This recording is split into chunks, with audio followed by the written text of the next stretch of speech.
Hello dear students, welcome to our YouTube channel study for brightness. हमारे channel study for brightness में आप सभी का स्वागत है। स्टूडेंट्स, क्लास 12th के लिए मैं आपको सेकंड चैप्टर का ये 6th लेक्चर लेके आया हूँ, विद्युत धारिता यानी इलेक्ट्रिक कैपेसिटेंस। इलेक्ट्रिक कैपेसिटेंस यानी विद्युत धारिता। स्टूडेंट्स, जैसा कि आप जानते होंगे कि यदि किसी पात्र या किसी बर्तन में कोई द्रव डालते हैं तो क्या होता है। तो द्रव डालते हैं तो उसका क्या होता है कि उसका लेवल जो है ऊपर की ओर बढ़ता है, यानी लेवल में वृद्धि होती है। और जितना हम अधिक द्रव डालेंगे उतना ही लेवल में वृद्धि अधिक होती है। इसका मतलब जो डाला गया द्रव है और लेवल में जो वृद्धि हो रही है वो दोनों समानुपाती है। इसी प्रकार से कुछ देखें कि कोई पदार्थ है और उसमें हम क्या कर रहे हैं, ऊष्मा दे रहे हैं। तो जब हम ऊष्मा देंगे तो क्या होगा, उसके ताप में वृद्धि होगी। और जितना अधिक हम ऊष्मा देंगे उतना ही अधिक उसके ताप में वृद्धि होगी। तो यहाँ पर भी वो क्या है, एक समानुपाती का चिन्ह है। जितना अधिक ऊष्मा उतना अधिक ताप में वृद्धि। तो कुछ इसी प्रकार का फेनोमेनन लेकर के हम फिर से आए हैं आपके पास। एक चालक है और इस चालक में यदि हम आवेश दें तो क्या होगा, आवेश देने से उसमें विभव में वृद्धि होगी। और जितना हम अधिक आवेश देंगे उतना ही उसका विभव अधिक होगा। इसका मतलब क्या हो गया कि किसी चालक में दिया गया आवेश उसके विभव में वृद्धि के समानुपाती होता है। यानी जितना ज़्यादा आवेश उतना ही विभव में ज़्यादा वृद्धि। तो कुछ इस तरह से है कि यदि किसी चालक में हम Q आवेश दें और उसके विभव में जो वृद्धि होती है वो V होती है, तो V जो है वो समानुपाती होगा, ये Q जो है वो समानुपाती होगा V के, यानी आवेश जो है उसके विभव में वृद्धि के समानुपाती होगा। तो हम जानते हैं कि किसी भी समानुपाती चिन्ह को हटाते हैं तो हम एक कोई कांस्टेंट, कोई नियतांक रख देते हैं और वो यहाँ पे हमने रखा C। C एक नियतांक है और इस नियतांक को हम कहते हैं उस चालक की धारिता, जिस चालक में आवेश दिए जा रहे थे। तो उस चालक की धारिता कहते हैं। तो चालक की धारिता कहते हैं। इस प्रकार से हमारा क्या निकल गया कि C = Q/V। C = Q/V। और Q क्या है, चालक में दिया गया आवेश। चालक में दिया गया आवेश बटा V क्या है, चालक के विभव में वृद्धि। चालक के विभव में वृद्धि। अब देखिए, अब दूसरा कोई डिफिनीशन हम इसको तैयार करके दे रहे हैं। यानी किसी चालक में दिया गया आवेश और उस चालक के विभव में वृद्धि के अनुपात को हम उस चालक की धारिता कहते हैं। उस चालक की धारिता कहते हैं। तो इस प्रकार से हमने धारिता को किस प्रकार से परिभाषित किया कि किसी चालक में दिया गया आवेश के कारण उस चालक में विभव में जो वृद्धि होती है उस दोनों के अनुपात को हम क्या कहते हैं, उस चालक की धारिता। तो यहां पर ये C = Q/V है। अगर V 1 हो जाए, अगर V एकांक हो जाए, एक एकांक हो जाए, तब क्या हो जाएगा, C = Q। C = Q। यानी कब होगा ये, जब V 1 हो यानी एकांक हो, तब होगा। तो चालक की विद्युत धारिता संख्यात्मक रूप से उस आवेश के बराबर है। संख्यात्मक रूप से उस, ये क्या कहा मैंने, किसी चालक की धारिता C संख्यात्मक रूप से उस आवेश की मात्रा के बराबर है जो उसके विभव में एकांक वृद्धि करता है। यानी आवेश दिया, जो आवेश दिया वो किसके बराबर है, उसकी धारिता के बराबर है। कब, जो आवेश दिया उसके कारण सिर्फ एकांक जो है वृद्धि हो। किस चीज में, विभव में। विभव में एकांक वृद्धि हो, उसके लिए जितने आवेश दिए जाते हैं उसको हम लोग उस चालक की धारिता कहते हैं। तो ये भी एक डिफिनीशन हो गया। क्लियर हो गया आपको?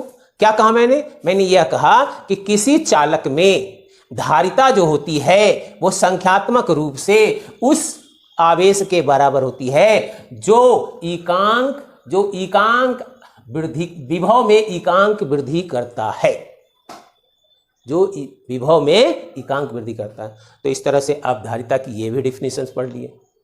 तो आपकी दो डिफिनीशंस हो गए, दो परिभाषाएं हो गई। अब उसके बाद चलते हैं हम इसकी मात्रक के बारे में। तो यहाँ पे हम जानते हैं कि C = क्या होता है, Q/V, और C = Q/V। तो Q को क्या चीज़ से नापते हैं हम लोग, कूलाम्ब से। C को क्या चीज़ से नापते हैं, Q को क्या चीज़ से नापते हैं, कूलाम्ब। और V को क्या चीज़ से नापते हैं, वोल्ट। अब कूलाम्ब बटा वोल्ट न करके इसको हम लोग कहते हैं फैरेड। और इसका संकेत क्या है, F। इसका संकेत क्या है, F। ये फैरेड जो होता है क्या होता है, एक बड़ी इकाई है और हमें छोटी इकाई की आवश्यकता पड़ती है। तो छोटी इकाई से इसका क्या संबंध है और कैसे संबंध है, 1 मिली फैरेड = अब 1 मिली फैरेड कैसे लिखते हैं, 1 मिली फैरेड। और 1 मिली फैरेड बराबर क्या होता है, 10⁻³ फैरेड। 1 माइक्रो फैरेड, तो 1 माइक्रो फैरेड का मतलब क्या हो गया, 1 माइक्रो ऐसे लिखते हैं और फैरेड = 10⁻⁻6 फैरेड।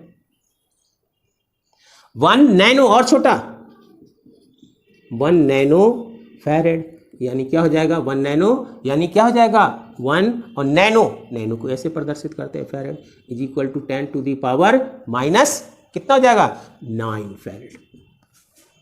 और 1 पिको फैरेड, यानी 1 पिको फैरेड, ये किसके बराबर हो गया, ये बराबर होगा 10⁻12 फैरेड। क्लियर। तो ये आपको छोटे इकाई में। अब जो है आपको 1 फैरेडे में कितना होता है, 1 फैरेडे = 1 फैरेडे में कितने हो गए, 10⁻³ मिली फैरेडे। इस -3 को हमने क्या किया, इधर किया तो +3 हो गया। ठीक है। 1 फैरेडे = कितना होता है, 10⁻6 माइक्रो फैरेडे। 1 फैरेडे बराबर कितना नैनो होता है, तो 10⁻9 नैनो फैरेडे। और 1 फैरेडे = कितना होता है, 10⁻12 पिको फैरेडे। ये आपका हो गया। तो आपको 3 के हैं माइक्रो, ये तो आपको पूरे इलेक्ट्रिसिटी में भी पढ़ेंगे आप, मिली, माइक्रो, नैनो, पिको। ठीक है। अब हम पढ़ने जा रहे हैं इसके बीमीय सूत्र, बीमाएं। तो यहां पर क्या होता है, C = Q/V। और अब हम देखें ये Q तो Q है, लेकिन V विभव की हम परिभाषा में पढ़े थे, वर्क अपॉन यानी कार्य अपॉन आवेश, कार्य अपॉन बटा आवेश। इसके पहले लेक्चर में भी हमने डिस्कस किया था, कार्य यानी W/Q। एकांक परिच्छन आवेश को एक विद्युत क्षेत्र में एक बिंदु से दूसरे बिंदु तक लिए जाने वाले कार्य। तो Q के लिए निकाला था, Q0 के लिए कार्य W है, इसलिए 1 के लिए क्या हो जाएगा, W/Q। ये पढ़ा था। तो यहाँ ये आपको क्या हो जाएगा, Q² बटा W। अब Q का क्या होता है, डायमेंशनल फार्मूला यानी बीमीय सूत्र, उसको रख देंगे। तो बीमीय सूत्र कितना होता है, यहाँ पे देखें तो इसका बीमीय सूत्र जो होता है AT, कितना होता है, A और T का स्क्वायर। अब बचा W, और W का क्या होता है, ML² और T-2। और अब हम इसको क्या करेंगे, सिंप्लीफाई कर देंगे। सिंप्लीफाई करें, देखिए M ऊपर जाएगा, तो M ऊपर जाएगा तो क्या हो जाएगा, M -1, M -1। L ऊपर जाएगा तो L -2। टी ऊपर जाएगा तो माइनस का टी 2t है, तो ऊपर जाके क्या बनेगा प्लस का 2t, और पहले से यहाँ टी स्क्वायर है तो टी पर पावर कितना हो जाएगा 4। अब क्या बचा, अब बचा हमारा a, और 1 पर स्क्वायर है तो a स्क्वायर। ये हमारा क्या हो गया डायमेंशनल बीमीय सूत्र, बीमीय सूत्र। तो आप इसे नोट करें।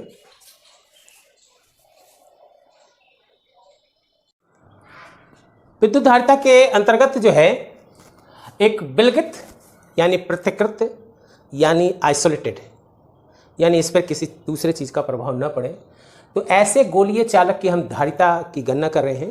क्या होगा उसकी धारिता, तो माना कि एक ठोस, ये जो गोला बनाया गया है ये कैसा गोला है, ये ठोस गोला है, खोखला नहीं बल्कि ठोस गोला है, और इसके जो है त्रिज्या जो है वो r है, और इसकी जो त्रिज्या r है इस पर जो है हम लोग प्लस q आवेश इसको दिया, प्लस q आवेश जो है इस चालक को देते हैं।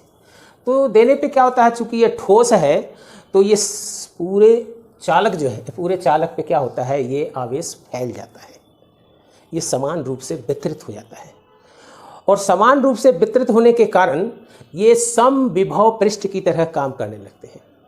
समविभव पृष्ठ का मतलब इसके सभी गोले के सभी बिंदु पर जो है जो विभव है वो एक समान है, विभव जो है वो सब एक समान है। तो हम पिछले लेक्चर में पढ़े थे कि समविभव पृष्ठ पर क्या होता है कि जो विद्युत बल रेखाएं होती है वो लंबवत निकलती है, वो क्या होती है लंबवत निकलती है। तो यहाँ से ये सारे बल रेखाएं जो निकल रही है वो इस प्रकार से लंबवत निकल रही है बाहर की ओर, और लंबवत निकल रही है तो ऐसा महसूस हो रहा है कि ये सभी बल रेखाएं जो हैं वो केंद्र से निकल रही है, वो केंद्र से निकल रही है, क्योंकि ये गोला है। तो गोला के किसी पृष्ठ पर लंब क्या होगा, गोला के किसी भी पृष्ठ पर जो लंब होगा वो त्रिज्या के बढ़ाए हुए रेखा पर ही होगा। इस कारण से ये सारे बल रेखाएं जो है ऐसा लग रहा है कि केंद्र से निकल रही है। यानी केंद्र से निकलने का मतलब ये हो गया कि ऐसा लग रहा है कि ये जो प्लस q चार्ज हमने इस गोले पे दिया वो यहाँ पर मतलब कि सेंटर पे स्थित है, सेंटर पे स्थित है, सेंटर यानी केंद्र पर स्थित है, ऐसा महसूस हो। अब जब केंद्र पर इसका महसूस हो रहा है कि केंद्र पे है और इसकी त्रिज्या r है, इसकी त्रिज्या कितनी है r है, तो वैसी स्थिति में यहाँ गोले के किसी भी बिंदु पर, अब गोले पे के किसी भी बिंदु पर हम क्या करना चाहते हैं, उसका विभव ज्ञात करना चाहते हैं। तो v इज इक्वल टू क्या हो जाएगा, v is equal to 1/4 pi epsilon naught k, और चार्ज कितना है q, और कितनी दूरी है उसके बीच में, तो उसके बीच की दूरी r है। r क्या है, उस गोले की त्रिज्या है, उस गोले की त्रिज्या है। इस कारण से क्या हो जाएगा, v is equal to 1/4 pi epsilon naught k और q/r। यहाँ पर k क्या है, तो परावैद्युतांक। अगर ये हवा और या निर्वात होगी तो k इज इक्वल टू 1 लिख देंगे। तो इस प्रकार से हमारा ये निकल गया। और उसके बाद हम धारिता के बारे में अभी पढ़े थे कि धारिता C इज इक्वल टू क्या होता है, तो C इज इक्वल टू होता है Q/V, Q/V, धारिता इज इक्वल टू Q/V। अब हम इसमें क्या रख दे, इस V का मान रख दे तो क्या हो जाएगा, आप देखें जरा सा, ये हमारा Q और ये हो जाएगा 1/4 पाई एप्सिलॉन नॉट k और Q/r। अब ये क्या हो जाएगा, नीचे का पार्ट ऊपर चला जाएगा, तो क्या हो जाएगा Q/Q और 4 pi epsilon not kr, Q से Q कट गया। तो C बराबर क्या बचा, तो C बराबर बचा 4 पाई एप्सिलॉन नॉट kr। अगर यहाँ पर ये परावैद्युतांक माध्यम जो है वो क्या हो, वो हो हवा हो या निर्वात हो, तो क्या हो जाएगा k इज इक्वल टू 1, यानी वायु या निर्वात में। तो ऐसी स्थिति C इज इक्वल टू क्या हो जाएगा, C is equal to 4 pi epsilon naught और r। तो इसका मतलब आपने क्या देखा, इसका मतलब आपने देखा कि किसी गोलीय चालक हो, गोलीय ठोस चालक हो, तो उसकी जो धारिता होती है, उसकी जो धारिता होती है वो क्या होता है, उसकी धारिता जो होती है त्रिज्या के 4 पाई एप्सिलॉन गुनी होती है, 4 पाई एप्सिलॉन टाइम्स होता है, यानी उसकी त्रिज्या में 4 पाई एप्सिलॉन नॉट से गुना किया जाने पर उसकी धारिता प्राप्त हो जाती है। तो यहाँ पे धारिता जो ये विगलित आइसोलेटेड पृथक्कृत गोलीय थे चालक थे, इसकी जो धारिता हमने निकाली वो धारिता कितनी निकली, उसकी त्रिज्या के 4 पाई एप्सिलॉन नॉट गुना होता है। तो इस प्रकार से इसे आप नोट करें।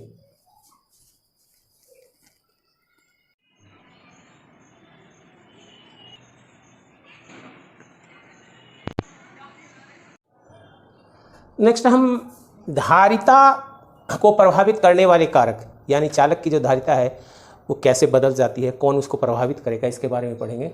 तो सबसे पहले है चालक के आकार पर निर्भर करता है।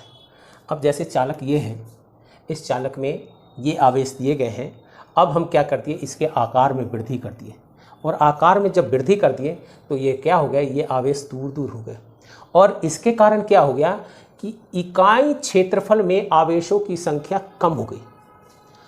आवेशों की संख्या इकाई क्षेत्रफल में कम हो गई पहले से। तो जब हमारा आवेश कम हुआ, ये आवेश कम हुआ, तो इसका भी क्या हो जाएगा, कम हुआ। क्योंकि मैंने शुरू में आपको पढ़ाया था कि दिया गया आवेश उसमें आवेश वृद्धि के समानुपाती होता है। तो जब क्यों हमने आपको क्या किया, कम हो गया, तो यहाँ भी क्या हो जाएगा, कम हो जाएगा, और भी कम हो जाएगा, तो यहाँ सी क्या हो जाएगा, बढ़ जाएगा। सी क्या हो जाएगा, बढ़ जाएगा, और सी बढ़ने से क्या हो जाएगी, इसकी धारिता जो है वो बढ़ जाती है। तो यानी कि आकार बढ़ने से क्या हुआ, आकार बढ़ने से उसकी धारिता को बढ़ाई जा सकती है। ठीक है। दूसरा है कि किसी आवेशित चालक के पास में या उसके समीप में कोई अन्य चालक रखने पर भी क्या होता है, आवेश धारिता उसकी क्या होती है, घट जाती है। अब देखें, जैसे यहाँ पर एक आपको ये है, ये आपको किसी उचालक पदार्थ पे रखा हुआ है और ये आवेशित है। आवेशित किस तरह से है, पॉजिटिव है, मान लीजिए पॉजिटिव है। तो पॉजिटिव है तो हम क्या पढ़े हैं कि इसके पास कोई अन्य चालक और है, ये है एक अन्य चालक, और ये भी अन्य चालक क्या चीज, एक कुचालक स्टैंड पे है।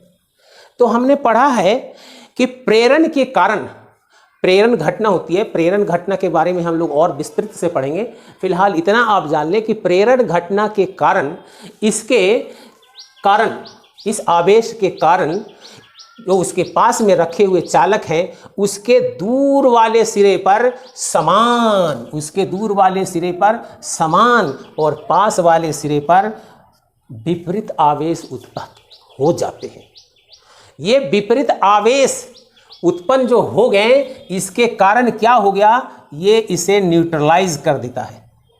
ये अपने संख्या के बराबर घन आवेश को क्या करेगा, न्यूट्रलाइज कर देगा, और न्यूट्रलाइज करने से यहाँ फिर क्या हुई, फिर यहाँ Q में कमी हो गई, और Q में कमी होने से क्या हो गई, धारिता में वृद्धि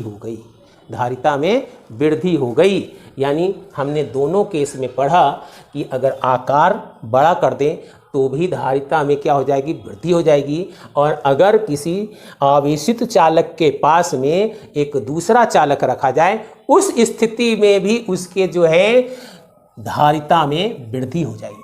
क्योंकि दोनों स्थितियों में क्या होता है, जो है आवेश कमी हो गई। यहाँ पे कमी किस प्रकार से हुई, एकांक क्षेत्रफल में। पहले इतने कॉम्पैक्ट थे, अब दूर हो गए एकांक क्षेत्रफल। जब आवेश कमी हुई तो भी कमी होगा, भी कमी हुआ तो आपका सी वृद्धि हो गया। तो यहाँ पर वही चीज़ हम देखें कि ये क्यों, यहाँ पर जो है ये आवेशित चालक था, इसके पास में अनावेशित चालक रख दिया गया, तो प्रेरण की घटना से इसके दूर वाले सिरे पर समान जाति का और पास वाले सिरे पर विपरीत जाति का आवेश उत्पन्न हो जाता है प्रेरण की घटना के कारण। और इसके कारण क्या होता है, ये इसके कुछ जो है घन आवेश को न्यूट्रलाइज कर दिया, जिसके कारण यहाँ पर क्या हो गया, आवेश की कमी, और जिसके कारण ये वृद्धि हो जाती है। अब हम चले तीसरा माध्यम पे। तीसरा माध्यम पे तीसरा कारण, यानी चालक के चारों ओर क्या है। तो चालक के चारों ओर अगर माध्यम है, मीडियम है, तो हमने क्या देखा कि C medium is equal to 4πε0 kr। के क्या है, परावैद्युतांक। और जैसे ही हमने K1 यानी वायु या निर्वात यानी एयर की बात किया तो क्या हो जाएगा 4πε0 kr। इसका मतलब क्या हो गया, ये सी मीडियम जो है वो क्या है, K इंटू सी एयर। देखिए इस सभी चीज को यहां पे हम रख दिया तो क्या हो गया सी मीडियम मतलब किसी माध्यम में बराबर K, और K के बाद जो कुछ भी है उसको Ca लिख दिया। यानी किसी भी माध्यम में हम निकाले तो एयर में यानी हवा में जो उसकी धारिता होता है उससे हमको K टाइम्स मिलता है, K गुना मिलता है। यानी यहां पर भी क्या होती है, धारिता बढ़ जाती है। यानी मीडियम में धारिता बढ़ जाती है और मीडियम में हवा के अब तुलना में K टाइम्स बढ़ती है। यानी उसकी उस माध्यम में उसकी परावैद्युतांक जितनी हो उतना गुना बढ़ जाता है। तो हमने तीनों केस में देखा कि धारिता बढ़ जाती है, या तो उसके साइज बड़ा करने से, या तो उसके पास में कोई एक अनावेशित चालक रखने से, या मैं माध्यम में उसका क्या निकालूं, धारिता निकालूं तो बढ़ जाती है। तो इस प्रकार से मैं समझता हूं कि ये जो पॉइंट थे, ये जो चैप्टर थे, ये आपको अच्छी तरह से समझ में आ चुका होगा। और अच्छी तरह से नहीं समझ में आया तो प्लीज़ एक बार और देख लें। और हमारे इस वीडियो के साथ मैं अपना हैंड्स नोट भी देता हूं, इसी वीडियो में मिल जाएगा आपको। तो आप हैंड्स नोट तैयार कर लें और उसके बाद वीडियो को देखें, आपको बहुत मज़ा आएगा पढ़ने में। हर पॉइंट्स आपको बहुत पिक पॉइंट को लेकर के मैं चलता हूं, उस पिक पॉइंट को मैं क्लियर करने की कोशिश करता हूं। तो अगर मेरे इस वीडियो को लाइक करते हैं तो मुझे मेरे चैनल को लाइक कीजिए, शेयर कीजिए और हमारे चैनल को सब्सक्राइब कीजिए तथा उसके बगल के बेल आइकन को दबाकर हमारे सारे नोटिफिकेशंस और अपडेट्स पाते रहें। Thank you for watching this video. Thanks once again.